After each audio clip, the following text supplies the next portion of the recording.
কৰা লৰা ছোৱালী সকলে মোক সুধি থাকে যে দাদা মামা পুলিচৰ ফিজিক্যাল ইন্টাৰভিউ কেতিয়াৰ পৰা আৰম্ভ হ'ব আমি অসম পুলিচত 6434টা পোষ্টৰ বাবে আবেদনৰ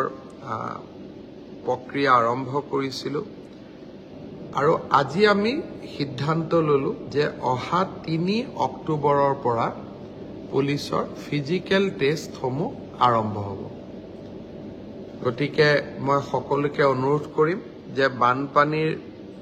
যেতিয়াই পানী শুকাব আমাৰ খেল পথাৰসমূহ মুকলি হ'ব আমি দৌৰা প্ৰেক্টিছ আৰম্ভ কৰিব লাগে কাৰণ 3 অক্টোবৰৰ পৰা অসম আৰক্ষীৰ ফিজিক্যাল টেষ্ট আৰম্ভ হ'ব মোৰ লক্ষ্য হৈছে যে ফিজিক্যাল টেষ্ট ৰিটেন আৰু ভাইবা তিনিওটা প্ৰক্ৰিয়া সম্পূৰ্ণ কৰি এই বিত্তীয় বৰ্ষতে আমি যাতে এই 6434টা পদ ভৰ্তি কৰিব পাৰো এটা সুন্দৰ নিযুক্তি প্ৰক্ৰিয়াৰ মাজেৰে লৰা ছোৱালীক নিযুক্তি দিব পাৰো আৰু তাৰ লগে লগে 2025 চনৰ বাবে আকৌ এবাৰ নিযুক্তি প্ৰক্ৰিয়া আমি যাতে আৰম্ভ কৰিব পাৰো বিভিন্ন স্থানত গলে ছাত্ৰ ছাত্ৰী সকলে এডিআৰইৰ পৰীক্ষাসমূহ কেতিয়া অনুষ্ঠিত হ'ব সেই বিষয়েও মোক প্ৰশ্ন কৰে আজি আমি সেই বিষয়েও এখন বৈঠক কৰিছিলো এডিআৰইৰ আসাম ডাইৰেক্ট ৰিক্ৰুটমেন্ট এক্সামিনেশ্যন যাক আমি চমুকৈ এডিআৰই বুলি কওঁ এডিআৰইৰ গ্ৰেড 3 পোষ্টসমূহৰ পৰীক্ষা 15, 22 আৰু 29 ছেপ্টেম্বৰত অনুষ্ঠিত হ'ব মই আকৌ এবাৰ কৈছো যে গ্ৰেড 3 পোষ্টসমূহৰ বাবে ইন্টাৰভিউ 15, 22 আৰু 29 ছেপ্টেম্বৰত অনুষ্ঠিত হ'ব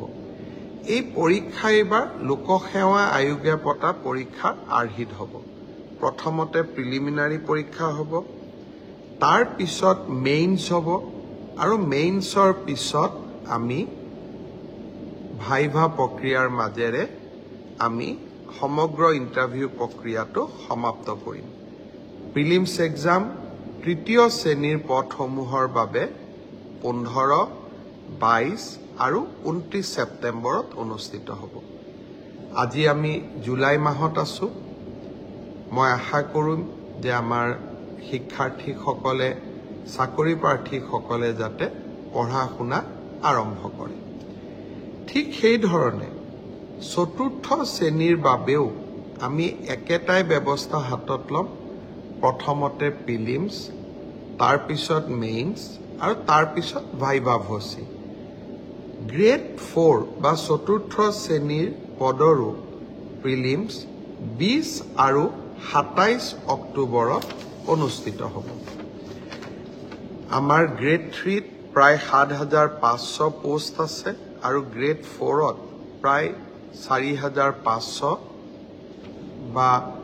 আৰু অলপ 100-200 বেছি ইমানখিনি আমাৰ পোষ্ট খালি হৈ আছে এটা স্বচ্ছ নিযুক্তি প্ৰক্ৰিয়াৰ মাজেৰে আমি এই পদখিনি পূৰণ কৰিম এলিমেণ্টাৰী এডুকেশ্যন প্ৰাথমিক শিক্ষা বিভাগৰ শিক্ষকসকলৰ নিযুক্তিৰ প্ৰক্ৰিয়াও খুব সোনকালে আৰম্ভ হ'ব অৱশ্যে সেকেন্ডাৰী এডুকেশ্যনত আমাৰ অকণমান সময় লাগিব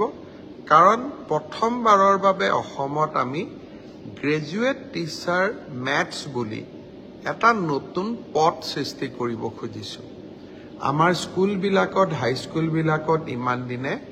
গ্ৰেজুৱেট টিচাৰ সায়েন্স আছিলে মেথছৰ বাবে সুকিয়া শিক্ষক নাছিলে যোৱা কালি শিক্ষা বিভাগৰ লগত মই বহুত দেৰি বহিছিলো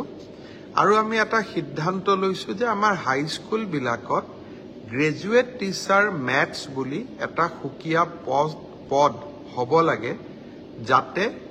গণিতৰ ওপৰত আমি একোজন শিক্ষক নিযুক্তি দিব পাৰো গণিতৰ শিক্ষক নোহোৱা বাবে আমাৰ স্কুলসমূহত শিক্ষা ব্যৱস্থাত বহুত জটি পৰে শিক্ষা বিভাগে কেইবা হাজাৰো বিশেষকৈ প্ৰথম অৱস্থাত প্ৰায় 2000 গণিত শিক্ষকৰ পদ সৃষ্টি কৰিব লাগিব সেয়েহে মাধ্যমিক শিক্ষকৰ নিযুক্তি প্ৰক্ৰিয়াটো এমাহ বা দুমাহ পিছত আমি আৰম্ভ কৰিম সেই হলেও মোৰ লক্ষ্য যে এই গোটেই পোষ্টখিনি গ্ৰেড 3 7600 গ্ৰেড 4 5000 পুলিচত 6434 এলিমেন্টাৰী এডুকেশ্যনত 5550 গৰাকী শিক্ষক সেকেন্ডাৰী এডুকেশ্যনতো প্ৰায় 8000 শিক্ষক এই গোটেই অৰ্থাৎ প্ৰায় 35000 নিযুক্তি আমি মাৰ্চ মাহ বা এপ্ৰিল বিশেষকৈ বহাগ বিহুৰ আগতে আমি শেষ কৰিব খুজিছো ছাত্ৰ ছাত্ৰীসকল যুৱক যুৱতীসকল নিকা নিযুক্তি মোৰ দায়বদ্ধতা আছিল বহু সময়ত বহুতে কয় যে মেৰিটত নিযুক্তি পাইছো চৰকাৰক কিয় খাতিৰ কৰিব লাগে পংকিলতাৰ দিনত ৰাজনৈতিক দৃষ্টিৰ পৰা আঁতৰি মেধাৰ